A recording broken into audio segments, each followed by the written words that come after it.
베드로전서 5장 10절 제가 봉독하겠습니다. 모든 은혜의 하나님 곧 그리스도 안에서 너희를 부르사 자기의 영원한 영광에 들어가게 하시니가 잠깐 고난을 받은 너희를 친히 온전케 하시며 굳게 하시며 강하게 하시며 털을 견고케 하시리라. 요즘 신종 플루가 굉장히 기승을 부리는 것 같습니다. 한국에서는 심지어 휴교령을 내려야 되나 그렇게 고민하고 있다는 그런 기사도 읽은 적이 있습니다. 그런데 그 기사를 읽다가 이런 내용을 보게 되었어요. 미리 약을 먹지 말라는 거예요. 신종플루를 염려해서 그 신종플루를 위해서 준비된 그 약을 미리 먹으면 정작 그 약을 먹어야 할 때 효과가 없을 수 있다고 미리 먹지 말라는 그런 경고문을 제가 읽었습니다. 약의 효과가 없어지면 어떻게 합니까? 여러분, 항생제도 마찬가지죠.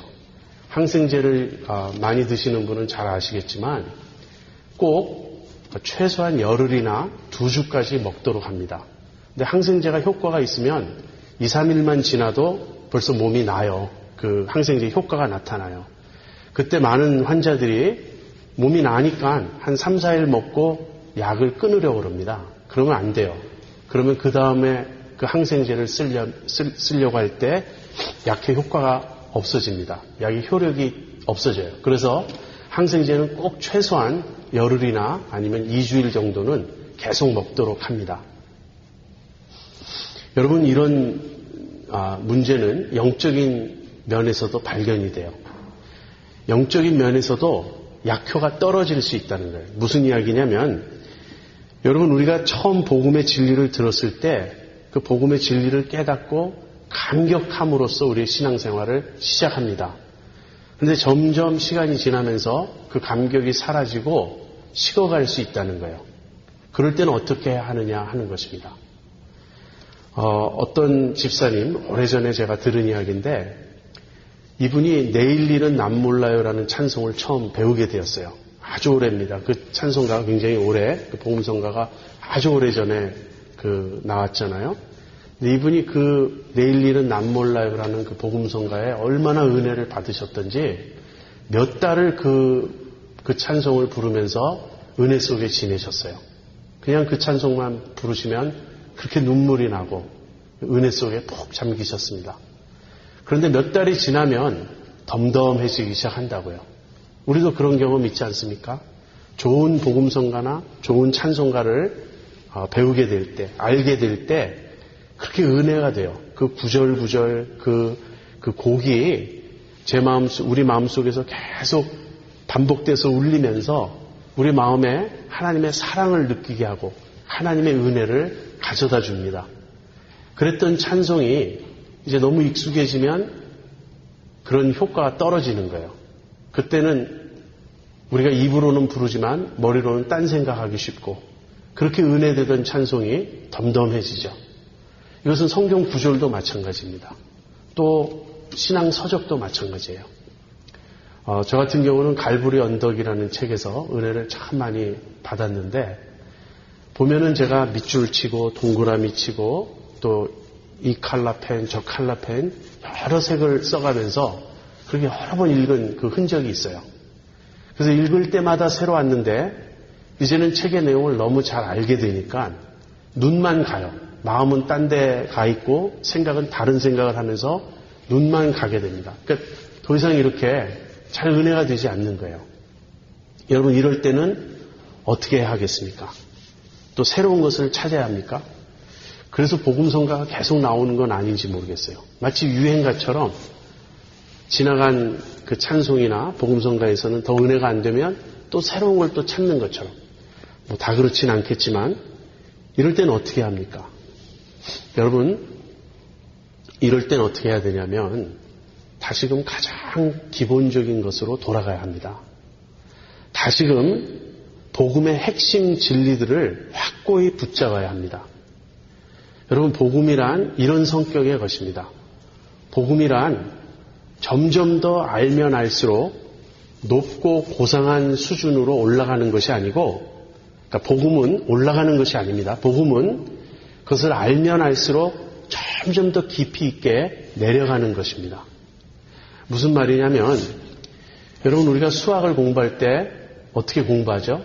처음에는 덧셈, 뺄셈 뭐 이런 산수를 배우죠. 구구단 배우고, 그 다음에는 대수를 배웁니다. 방정식도 배우고 함수도 배우고, 그 후에는 기하를 배우고, 그 후에는 미적분을 배우고, 그렇게 점점 고차원적인 수학으로 올라가죠. 우리가 기독교 신앙도 자꾸 그런 식으로 오해할 수 있습니다. 내가 신앙생활을 오래 하면 오래 할수록 더 어려운 어떤 교리, 더 이 높은 차원의 어떤 진리, 그런 게 있을 것이라고 생각하기 쉽습니다. 그래서 사형리의 내용, 우리가 죄인이며 하나님 우리를 사랑하시며 그리스도를 통해서 구원받게 되고 믿음과 은혜, 이런 기본적인 내용들은 과거에 다 마스터했고 과거에 다 졸업한 것처럼 생각하기 쉽습니다. 기독교 신앙은 그렇지 않습니다. 기독교 신앙은 더 어렵고 더 고상한 차원으로 자꾸 올라가는 것이 아니고, 그 쉽고 간단해 보이는 내용들을 점점 더 깊이 있게 이해하고 거기 더 깊이 뿌리 내리는 거예요. 예수 믿는 초기에 우리가 죄인이라는 사실을 깨닫습니다. 그러니까 예수님을 믿게 되죠. 그래서 우리가 죄인이라는 것을 알아요. 예수 믿은 지 10년 되고 20년 되면 어떻게 될까요? 내가 죄인이라는 사실을 더 깊이 알게 되는 것입니다. 갈수록 내가 죄인이라는 진리 말고 더 새로운 어떤 진리를 아는 것이 아니라 내가 죄인이라는 그 진리를 더 깊이 깨닫고 체험하게 되는 거예요. 은혜도 마찬가지입니다. 여러분, 간 믿는 사람이 은혜 받고 너무나 기뻐하고 감격하고 눈물 흘리는 모습을 보면 나도 다 저런 거 경험해 봤어. 그렇게 익숙해지고 노련해진 자리에서 쉽게 평가해야 할까요? 그것은 믿음의 교만입니다. 그런 사람을 볼 때 우리는 갑자기 우리 자신이 또다시 험불해지는 거예요. 또다시 겸손해지는 거예요. 하나님의 역사구나. 나도 이 은혜를 받았지. 거기서 떠나면 안 됩니다. 그래서 앞으로 여러분과 함께 이 기독교 복음의 핵심 진리들을 다시 한번 정리하고자 합니다. 그 중에서도 특별히 은혜와 영광이라는 이 두 진리를 여러분과 함께 나누려고 합니다. 앞으로 몇 달 정도 걸릴 것 같아요. 몇 달에 걸쳐서 은혜와 영광에 대해서 여러분과 함께 살펴보려고 하는데, 은혜와 영광은 그리스도인의 삶을 가장 잘 요약한 두 단어라고 생각합니다. 그리스도인의 삶이란 어떤 것인가 이렇게 질문한다면, 그리스도인의 삶은 은혜에서 출발하여 영광에 이르는 것이다. 그렇게 정의할 수 있습니다.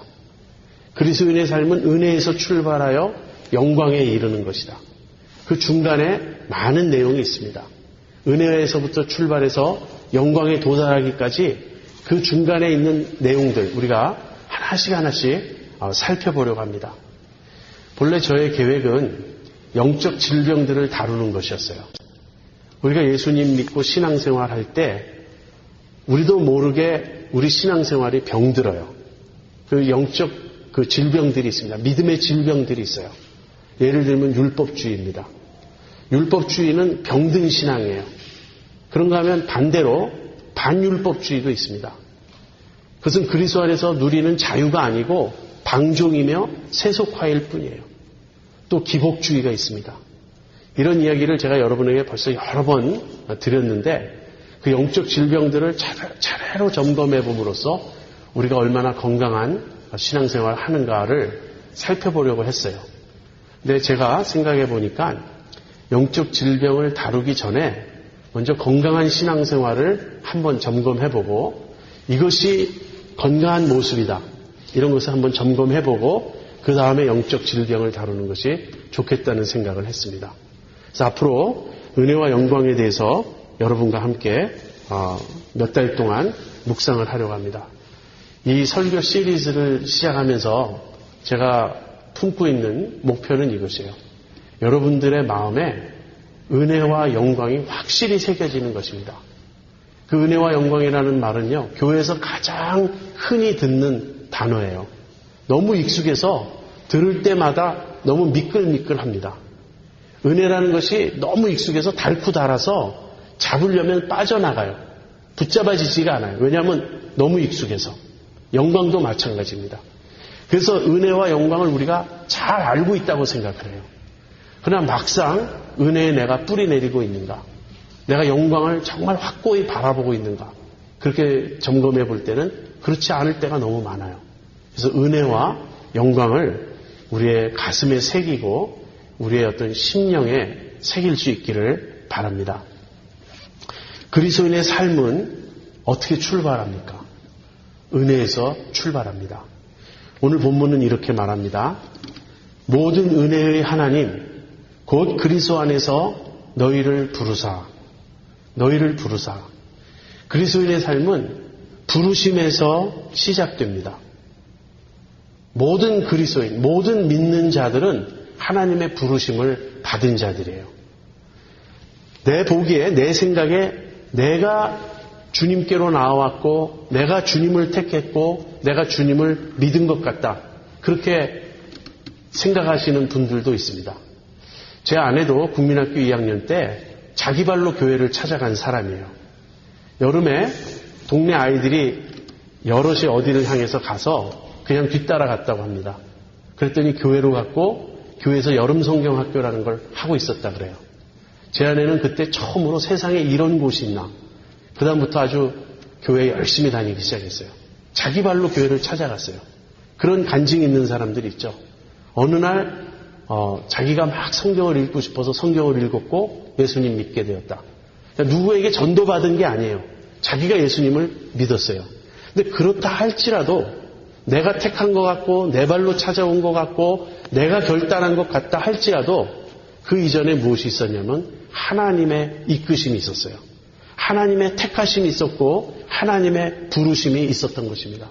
어느 누구도 하나님의 부르심 없이 그리스도인이 될 수 없고 그리스도인의 삶을 시작할 수 없습니다. 요한복음 15장 16절에서 주님은 이렇게 말씀하십니다. 너희가 나를 택한 것이 아니요 내가 너희를 택하여 세웠나니. 이 주님의 부르심을 신학자들은 효과적인 부르심이라고 보통 말합니다. effectual calling이라는 거예요. 일반적인 부르심이 있습니다. 그 일반적인 부르심은 외적인 것으로서 내 귀에 복음이 들려오는 거예요. 많은 사람이 빌리 그레함 전도 집회에 참석합니다. 그리고 빌리 그레함 목사님의 설교를 듣고 전도를 듣습니다. 그러나 그 중에 믿는 사람은 일부예요. 왜 일부는 믿고 복음을 받아들이는가 하면 다른 사람들은 믿고 받아들이지 않을까요? 주님이 똑같이 부르셨는데 한쪽은 믿음으로 반응했고 다른 쪽은 믿지 않았어요. 그런데 이 믿은 사람들은 어떻게 믿게 되었느냐 하는 것입니다. 이 믿게 된 것 자체가 부르심이 역사한 결과예요. 부르심이 그 사람들에게 믿음까지 주는 것입니다. 그래서 이 부르심이 능력 있는 부르심이고 이 부르심이 효과적인 부르심이라는 거예요. 요한복음 5장 25절에 이런 말씀이 있어요. 진실로 진실로 너에게 이르노니 죽은 자들이 하나님의 아들의 음성을 들을 때가 오나니 곧 이때라 듣는 자는 살아나리라. 여기서 죽은 자들이란 영적으로 죽은 자들을 말합니다. 예수 믿기 전에 우리는 모두 다 영적으로 죽어 있었습니다. 우리는 허물과 죄로 죽은 자들이었어요. 여러분, 죽은 자가 스스로 듣고 스스로 일어나지 않죠. 여기서 죽은 자들이 하나님의 아들의 음성을 듣는다는 말은 무엇입니까? 이 하나님의 아들의 음성이 능력이 있고 생명이 있어서 그 죽은 자의 귀를 여는 거예요. 그 죽은 자 안으로 들어가서 그 죽은 자를 살리는 것입니다. 이것이 효과적인 부르심이에요. 내가 어떻게 예수 믿었나? 여러분 자신을 한번 돌이켜보세요. 내가 예수님 믿은 것은 주님이 나에게 믿음을 주셔서 믿은 거예요. 본이 믿었더라. 그렇게밖에 설명할 수가 없는 것입니다. 부르심이 우리를 살리십니다. 그래서 이 부르심은 전적으로 어떤 부르심이라고요? 은혜의 부르심인 거예요. 하나님이 처음부터 끝까지 하신 겁니다. 내가 예수 믿었다는 사실은 하나님이 나를 택하셨고 하나님이 나를 부르신 결과입니다. 그 부르심이 효과가 있었기 때문에 내가 믿을 수 있었던 것이에요. 그래서 이 부르심으로 시작되는 그리스도인의 삶은 당연히 은혜를 전제로 한다는 거예요. 이 부르심은 전적으로 하나님의 주권적으로 하시는 일이며 은혜의 부르심이기 때문에 우리는 이제 은혜를 생각해 보게 됩니다. 오늘 그 본문은 모든 은혜의 하나님이라는 말로 시작해요. 우리 하나님을 모든 은혜의 하나님이라고 묘사하고 있습니다. 이 말은 무슨 말이죠? 모든 좋은 것은 다 하나님으로부터 온다는 말이에요. 이것은 구원에 관련된 것만이 아니라 일반적인 것도 마찬가지입니다. 성경은 그것을 일반 은혜라고 말해요. 여러분, 브라더 로렌스라는 분이 쓴 그 하나님의 임재의 연습 이런 책을 잘 아시죠?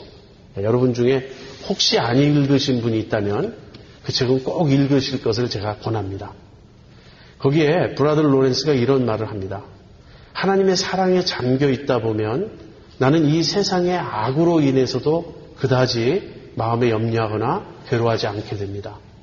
왜냐하면 하나님의 사랑이 아니었다면 이 세상에 훨씬 더 많은 악과 고통이 있었을 것이기 때문입니다. 여러분, 우리가 이 세상을 바라보면 마음이 무거워질 때가 참 많아요. 이 세상에 악이 있습니다. 이 세상에 죄가 있습니다. 이 세상에 불의가 있고 고통이 있습니다. 그래서 우리 마음이 무거워져요. 그리고 우리는 자꾸 한탄하게 됩니다. 어떤 경우 자꾸 비관주의에 빠지게 됩니다. 그러나 여러분 그거 아십니까? 하나님의 은혜가 붙들어 주시기 때문에 세상이 유지되고 있는 거예요. 사람들의 마음속에 도덕성이 있습니다. 예수 믿지 않는 사람들도 상당히 도덕적인 사람들이 많이 있어요. 어느 사회이건 그 사회가 질서를 유지하면서 존속하려면 하나님의 은혜가 붙들어 주셔야만 합니다. 하나님이 지금이라도 은혜의 손길을 조금이라도 떼신다면 이 세상은 혼란에 빠질 것입니다. 그 무질서와 파괴는 이루 말할 수 없을 것입니다. 믿음의 눈을 가진 사람들은 곳곳에서 하나님의 은혜의 손길을 보게 되는 거예요. 그래서 우리 하나님이 모든 선한 것의 근원이세요. 그런데 이 하나님의 은혜는 일반 은혜에서도 나타나지만 우리를 구원하시는 그 특별 은혜에서 훨씬 더 강력하게 드러납니다. 하나님은 은혜의 하나님이세요. 그리고 우리를 은혜로 부르셨어요. 이 말은 우리에게 얼마나 확신과 감사와 기쁨을 가져다 줍니까? 그리고 안도감을 줍니까? 여러분, 우리가 은혜로 부르심 받지 않고 나에게 어떤 조건이 갖추어져 있고 내가 자격을 가지고 있기 때문에 부르심 받은 것이라면 우리는 안심할 수 없습니다. 가끔 신앙생활하다 그럴 때 있죠. 내가 정말 예수 믿는 사람 맞을까? 왜 나는 이 모양일까? 여러분, 그때 하나님도 내 모양, 내 꼴을 보시고 그래, 내가 너를 포기해야 되겠다. 너는 아무래도 안 되겠다. 그렇게 말씀하실까요? 그렇지 않습니다. 하나님은 우리가 모르는 우리의 훨씬 악한 상황, 우리의 훨씬 더 심각하고 문제 있는 그 상태를 다 꿰뚫어 보십니다. 하나님은 우리의 월스트를, 우리의 최악을 이미 알고 계세요. 우리가 모르고 있을 뿐입니다. 하나님은 우리를 은혜로 택하셨어요. 다시 말하면 하나님이 우리를 택하신 모든 원인은 하나님 그분께 있다는 거예요. 하나님이 선하신 분이고 하나님의 은혜의 하나님이시기 때문에 우리를 부르셨고 택하셨습니다. 그래서 우리는 은혜에서 출발해야 되고 은혜 위에 굳건히 서 있어야 됩니다. 은혜를 놓치면 우리는 가다가 쓰러져요. 은혜를 놓치면 우리는 가다가 이 트랙에서 벗어나고 맙니다. 골로새서 1장 6절에 이런 말씀이 있어요. 이 복음이 이미 너희에게 이름에 너희가 듣고 참으로 하나님의 은혜를 깨달은 날부터 너희 중에서와 같이 또한 온 천하에서도 열매를 맺어 자라는도다. 복음이 골로새에 이르렀습니다. 그리고 골로새 사람들이 그 복음을 듣고 하나님의 은혜를 깨달았습니다. 그것이 그들의 신앙생활의 출발이었어요. 여러분, 하나님의 은혜를 깨달으신 적이 있습니까? 하나님의 은혜를 아십니까? 그 은혜에 얼마나 깊이 뿌리 내리고 사십니까? 하루하루 매일매일 순간순간을 하나님의 은혜가 나를 붙들어주고 계시다는 그 사실을 여러분 절감하며 사십니까? 은혜 위에 서야겠습니다. 은혜를 붙잡아야 되겠습니다. 은혜에서 떨어지면 우리는 신앙생활 할 수 없는 것이에요. 자, 이것이 우리의 출발입니다. 그런데 하나님께서 우리를 택하실 때 전적으로 은혜로 택하셨어요. 우리에게 아무 조건이 없습니다. 아무 자격이 없어요. 그렇지만 전적으로 하나님의 은혜로 택하셨지만 그 이후에는 하나님께서 우리에게 완전한 것을 요구하십니다. 우리는 그저 불완전한 정도가 아니라 우리에게는 아무것도 없었어요. 우리는 전적으로 타락한 죄인이었어요. 그런데 하나님이 우리를 건져주셨고 살리셨고 구원하셨어요. 그 구원을 시작하셨어요. 그것이 은혜이고 그것이 부르심인데, 그렇다면 하나님은 왜 그렇게 하셨느냐는 거예요. 하나님에게 목적이 있고 목표가 있습니다. 그 목표가 무엇이냐면 영광이에요. 그래서 우리는 은혜로 출발했고 영광을 향해 나아가고 있습니다. 그래서 저는 여러분과 제가 단 한시도 이 영광을 놓치는 일이 없기를 바랍니다. 이 영광에서 우리의 눈을 떼는 일이 없기를 바랍니다. 여기 너희를 부르사 자기의 영원한 영광에 들어가게 하시니가, 우리말은 이렇게 돼 있어요. 근데 우리말로 읽으면 이미 우리가 영광에 들어가게 되었다라고 생각하기가 쉽습니다. 영광에 들어가는 것은 미래의 일이에요. 그러니까 영광을 향해서 부르신 거예요. 그 영광으로 우리를 부르신 거예요. 하나님이 우리를 부르신 그 일은 과거의 사건입니다. 과거에 그 일이 있었기 때문에 지금 우리가 예수님 믿고 있는 거예요. 그러나 우리가 영광에 들어가게 될 그날은 미래에 있을 것입니다. 그래서 그 미래의 영광으로 지금 하나님은 우리를 부르셨고 우리를 끌고 가고 계신 거예요. 여러분, 이 영광은 어떤 영광일까요? 여기 보면 그리스도 안에서 너희를 부르사 자기 영원한 영광에, 이런 말이 나와요. 이 그리스도 안에서가 부르심에 걸리는 말이냐 아니면 영광에 걸리는 말이냐에 대해 학자들 간에 논란이 있습니다. 그러나 이것은 우리가 구분할 필요가 없어요. 그리스도 안에서라는 말은 부르심에도 걸리고 영광에도 걸리는 말이에요. 무슨 말이죠? 하나님이 우리를 부르신 것은 그리스도 안에서 부르신 거예요. 그리스도와 관계없이 부름받을 사람이 없습니다. 모든 부름받은 사람은 그리스도 안에 있는 거예요. 그렇다면 그리스도 안에 있는 영광이란 무엇입니까? 이것은 그리스도와 함께 누리는 영광이에요. 좀 이렇게 설명을 해보죠. 우리들에게 잘못된 상급론이 있다고 제가 여러 번 여러분에게 말씀드렸습니다. 우리가 주님 앞에 가서 영광을 받는다는 것을 여러분은 어떻게 머릿속에 그리십니까? 저는 이렇게 오해했었어요. 과거에 한국에서 이제 학교 다닐 때 운동장에 조회 시간이 있죠. 일주일에 한 번씩 다 모여서 아침에 조회를 합니다. 그러면 교장 선생님이 상 받는 아이들을 부르죠. 특별히 공부를 잘했다거나 어떤 훌륭한 일을 해서 전교생이 보는 앞에서 상장과 상품을 받습니다. 그래서 아무개라고 부르면 그 아이가 뛰어나오죠. 얼마나 영광스럽습니까? 저는 자꾸 그 장면을 생각했어요.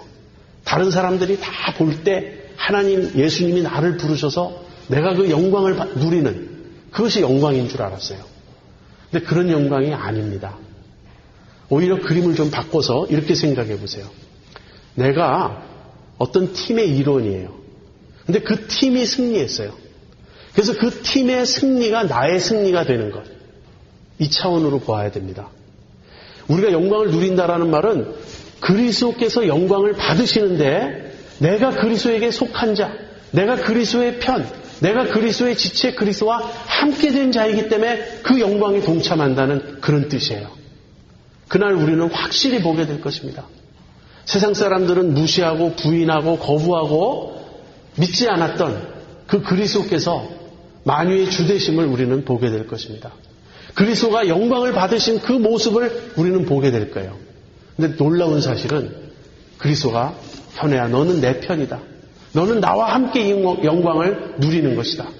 여러분 한 사람 한 사람을 그렇게 부르신다는 거예요.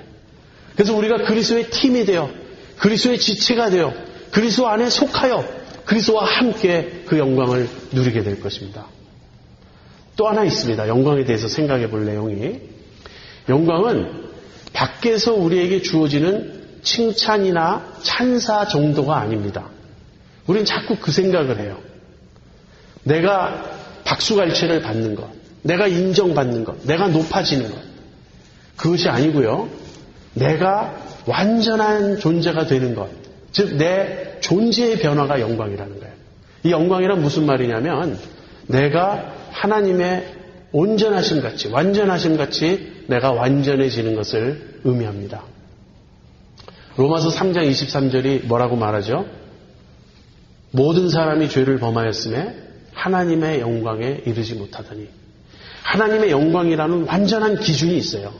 우리는 거기 도달하지 못합니다. 왜? 우리가 죄인이기 때문에. 우리는 망가지고 부패하고 우리는 변질된 자들이에요. 우리는 하나님이 본래 의도하시고 창조하신 그 모습을 유지하지 못하고 있습니다. 죄로 인해서. 우리는 타락했고 떨어졌고 부패했고 왜곡된 하나님의 형상을 가지고 있어요. 하나님의 형상이 망가진 거예요. 우리 안에서. 그런데 우리의 구원이 완성되는 그날, 그리스도의 영광이 온전히 드러나는 그날, 우리가 그리스도와 함께 영광을 받게 될 것입니다. 그 말은 무슨 말이냐면 우리가 완전해질 것이라는 그런 말이에요. 이것을 성경 다른 곳에서는 그리스도의 형상을 본받는다, 그렇게 말하고 있습니다. 그리스도는 누구십니까? 하나님의 형상이세요. 그러므로 그리스도와 완전히 같아질 때, 우리가 그리스도처럼 될 때 우리도 하나님의 형상을 온전히 본받게 되는 것이죠. 그것이 영광입니다. 하나님이 우리를 은혜로 부르셨어요. 이것은 우리에게 너무나 깊은 안도감을 줍니다. 더 이상 내가 하나님께 제공해야 될, 내가 담당해야 될 어떤 몫이 있는 게 아니에요. 하나님께서 전적으로 하나님의 뜻과 하나님의 주권 가운데 나를 택하시고 나를 부르시고 나를 살리시고 나를 붙잡으셨어요. 이 은혜에서 우리의 삶은 출발했습니다. 그런데 하나님이 우리를 그렇게 택하신 후에 그냥 내버려 두시는 게 아니에요. 우리를 spoiled child로 그냥 버릇없고 그냥 떼쓰고 그러는 망가진 아이의 모습으로 오냐오냐 하며 받아주시는 하나님이 아니세요. 하나님은 우리를 변화시키셔서 완전한 모습의 하나님의 자녀들로 만드실 계획을 갖고 계세요. 그래서 당신의 영원한 영광으로 우리를 부르신 것입니다. 자, 그렇다면 은혜와 영광 사이에 뭐가 있겠습니까? 영광이 목적지고 은혜가 출발지였다면 은혜에서 출발해서 영광으로 가기까지 그 중간에 어떤 과정이 있어야 하겠습니까? 다시 말해서 그리스도인의 삶이란 무엇이냐 하는 것이에요. 본문은 고난이라고 말하고 있습니다. 고난이에요. 모든 은혜 하나님 곧 그리스도 안에서 너희를 부르사 자기의 영원한 영광에 들어가게 하시니가 잠깐 고난을 받은 너희를 친히 온전케 하시며 굳게 하시며 강하게 하시며 털을 견고케 하시리라. 여기서 잠깐 고난을 받는다, 이런 표현을 쓰는데요. 이것은 우리의 인생이 짧기 때문에 그렇습니다. 우리가 이 세상 살아가면서 고난을 받더라도 그것은 너무나 짧은 시간이에요. 무엇과 대조가 되냐면 영원한 영광과 대조가 됩니다. 이와 비슷한 말을 바울이 다른 곳에서 했어요. 고린도후서 5장 17절에 우리의 잠시 받는 환난을 경한 것이 지극히 크고 영원한 영광의 중한 것을 우리에게 이루게 함이니. 잠시 받는 환난에 경한 것이에요. 우리가 이 세상에서 받는 환난은 잠시이고 또 경한 것이에요. 그러나 우리가 앞으로 누리게 될 영광은 영원한 것이며 중한 것이에요. 이것은 비교할 수 없는 것이다. 바울은 그렇게 말하고 있습니다. 여러분, 어떻게 보면 우리는 별로 고난받지 않는 삶을 살고 있습니다. 적어도 외적으로는 그렇습니다. 미국에서 예수 믿는다고 해서 우리가 핍박받거나 투옥되거나 붙잡혀가거나 우리 집에 누가 돌을 던지거나 그러진 않죠. 그러나 여전히 우리가 예수님의 제자로 살아가려고 한다면 고난은 피할 수 없습니다. 디모데후서에서 무릇 그리스도 안에서 경건하게 살고자 하는 자는 핍박을 받으리라, 이런 말을 하고 있습니다. 여러분, 세상에서 정직하게 살려고 하는 사람, 매사에 하나님의 뜻대로 하려고 하는 사람과 적당히 속이고 타협하고 은근슬쩍 이렇게 부정을 저지르면서 살려고 하는 사람 사이에 누가 더 유리하겠습니까?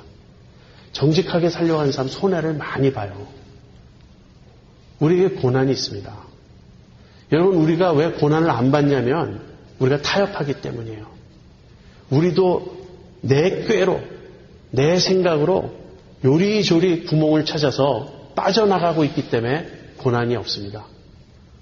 목사님, 그럼 어떻게 하나님 말씀 그대로 할 수 있습니까? 너무 힘들지 않아요? 그래요, 힘들어요. 하나님 말씀대로 사는 건 참 힘들어요. 그래서 우리 주변 사람들은 그렇게 믿는 것을 어리석다고 말합니다. 너네 그렇게 광신자처럼 믿으려고 그러냐? 너네 그렇게 꽉 막혔냐? 너네 그렇게 어리석고 미련하고 지혜가 없냐? 그러나 그 세상 지혜를 성경은 꾀라고 부릅니다. 악인의 꾀. 복 있는 사람은 그 악인의 꾀를 쫓아가지 않아요. 하나님의 말씀대로 사는 것입니다. 그런데 여러분, 그걸 아십니까? 이 고난은 경건하게 살고 믿음으로 살려고 하면 피할 수 없는 우리의 몫이지만 동시에 이 고난은 우리를 연단시키고 우리를 변화시키는 하나님의 훈련이라는 거예요. 고난받지 않는 사람은 성화되지 않아요. 그 사실 아십니까? 여러분, 어떤 운동선수가 다른 사람은 도저히 할 수 없는 어떤 그런 정말 그런 묘기를 행할 때, 그런 뛰어난 운동 실력을 보일 때 절대로 저절로 되는 것이 아닙니다. 타고난 운동신경 하나 갖고 되는 게 아니에요. 얼마나 많은 땀을 흘리고 얼마나 많은 고생을 하고 남들보다 얼마나 더 많은 고난을 겪어야 그렇게 잘할 수 있는 것일까요? 그래서 주님이 우리를 영광에 들어가게 하시기 위해서 우리를 이 세상에서 어떻게 하시냐면 고난을 통과하게 하세요. 그리고 그 고난을 통과할 때 우리가 어떻게 하시냐면 우리를 친히 온전케 하신다. 영어로는 restore이라는 단어가 쓰여져 있어요. 우리를 온전히 회복하신다는 거예요. 우리의 잃어버린 그런 많은 것들, 하나님의 자녀로서 우리가 마땅히 갖춰야 될 면모들을 우리는 잃어버렸는데 고난을 통과하면서 하나씩 하나씩 회복시켜서 우리를 완전케 해주신다는 말입니다. 여기 그 다른 단어들, 친히 온전케 하시며 한 후에 굳게 하시며 강하게 하시며 털을 경고케 하시랴. 이 나머지 세 단어는 온전케 하시는 이 모습을 설명하는 단어들이에요. 흔들리지 않도록 우리를 굳게 하시고 우리에게 힘을 주시고 우리를 견고하게 하십니다. 즉 고난 없이 편안한 삶을 주시는 것이 아니고 고난을 통과할 때 우리를 지켜주신다는 거예요. 그럼으로써 우리를 온전케 빚어주신다고 약속하시는 겁니다. 이것이 그리스도인의 삶입니다. 앞뒤를 다 떼어내고 고난만 말하면 너무너무 두렵죠. 그리고 그것은 그리스도인의 삶을 오해하는 것입니다. 그리스도인의 삶은 그저 이를 악물고 이 세상에서는 기쁨도 낙도 없고 그러나 영원한 어떤 영생복락의 천국이 있다고 하니 그냥 그때까지는 죽어라고 가는 것이다. 이렇게 생각하는 그릇된 신앙 개념이 있습니다. 금욕주의도 그 중에 하나예요. 금욕은 필요합니다. 때때로 우리는 금욕해야 됩니다. 그러나 금욕주의는 아니에요. 고행주의도 마찬가지입니다. 성경은 그것을 지지하지 않아요. 그렇지만 고난은 있습니다. 그래서 우리가 고난을 능히 이길 힘은 어디서 오나요? 은혜에서 오고 영광에서 와요. 하나님이 나를 불러주시고 택해주시고 지금도 나를 붙잡고 계신 모든 은혜의 하나님이신 것을 우리가 생각할 때 우리는 힘을 얻고 기쁨과 감격 속에서 고난을 이겨갈 수 있습니다. 그뿐 아니라 주님이 나를 온전히 빚으셔서 주님의 그 영광스러운 형상으로 회복시켜 주실 그날을 내다볼 때 우리는 믿음으로 기뻐하며 담대히 나아갈 수 있습니다. 여러분은 그렇게 살고 계십니까? 여러분은 은혜와 영광 사이를 지금 지나가고 계십니까? 아니면 이 트랙에서 떨어져 계십니까? 은혜에서 출발하지 않은 사람은 그리스도인의 삶을 출발하지 않은 것이에요. 영광을 향해 나아가고 있지 않은 사람은 그리스도인의 삶을 살고 있지 않은 것이에요. 그러나 이 트랙에 서 있는 사람에게는 고난이 있습니다. 이 고난은 우리를 거룩해 하는 고난이고 하나님의 영광에 참여케 하는 고난입니다. 이것으로 그리스도인의 삶을 전부 말할 수 있어요. 그리스도인의 삶은 은혜에서 출발하여 영광을 향해 나아가는 것이다. 비록 그 사이에는 고난이 있지만 주님이 우리를 함께 하시고 우리와 함께 하시고 이 고난을 통하여 우리를 연단하시고 빚으셔서 우리를 온전케 하실 것이다. 그러므로 우리는 두려워하지 말고 또 낙심하지 말고 또 실망하지 말고 타협하지 말고 믿음에 굳게 서서 이 믿음의 경주를 달려가야 하겠습니다. 여러분 마음에 새기세요. 은혜와 영광을 새기세요. 결국 은혜를 더 깊이 아는 것, 은혜를 더 깊이 깨닫는 것, 그것이 성숙의 길이고요. 내 눈에 영광이 분명하게 보이는 것, 그것이 소망입니다.